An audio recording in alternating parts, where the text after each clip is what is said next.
Hello and welcome. My name is Nicholas and this is Literally Graphic.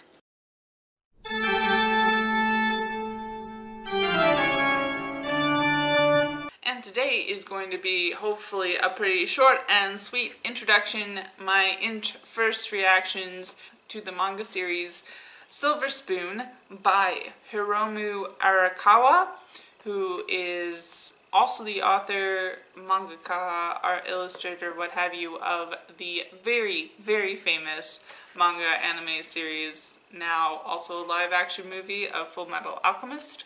I've been talking about reviewing that series on this channel for a very long time, and I have finally, a few months ago, put in a request for the first volume at the library, but they only have one copy and there's like a million holds on it. And so, while I may someday purchase this series, that's off for now. So when I saw that she had another series, I immediately decided to kind of pick that up to also review, and it was much easier to get my hands on. To describe this book as succinctly as possible, I would sum it up by saying it's a novelty slice of life series, which means that it is centered around short little vignettes, short stories as it were, following this one character as he goes through agricultural technical high school. He himself is more of a city person, and so there's a lot of interesting drama around him getting more used to people who have grown up on farms, who raise livestock, who are used to slaughtering livestock and eating livestock and not naming the livestock, what have you. Personally, I don't think I've talked about it too much on this channel, but I've lived both in the country and the city for significant parts of my life.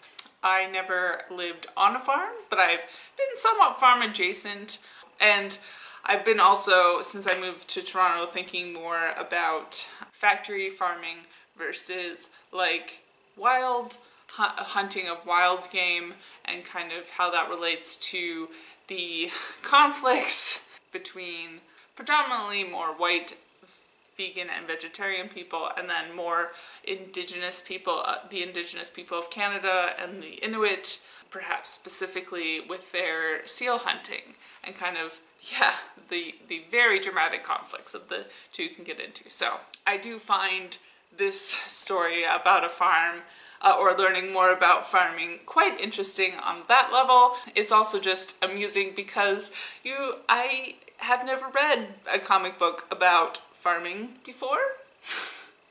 And as several other people have pointed out, this is a big reason to really get into manga, because American comics are definitely getting there now, and even if sometimes it's just raising awareness about things that have existed for a long time, but like manga just covers so many more topics, genres, like settings traditionally we think of in more American comic books. Like, it's amazing. It really is amazing. In the second volume, because I have gotten through volume 1 and 2 so far, we start out with planning a pizza party. Then there's one point where the character has to kind of dress a deer, which is to like skin it and start the meat processing process. And then there's a cow giving birth. None of this is like hyper graphic, but I guess I should say that if you don't want to see animals dying, this is not the series for you.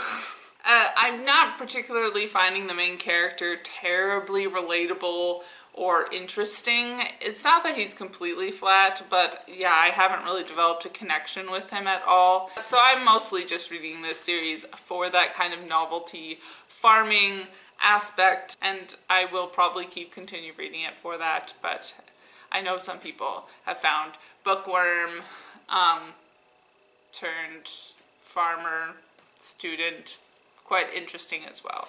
So on the art note, it's quite interesting because many of the characters look much like Full Metal Alchemist characters, so that's kind of funny. I would say that the main romantic interest's eyes are starting to really bug me. I guess I do have the front cover of volume 2 where she is, right here. They just like eat into my very soul. Anyway, so I will see you all next time. Bye!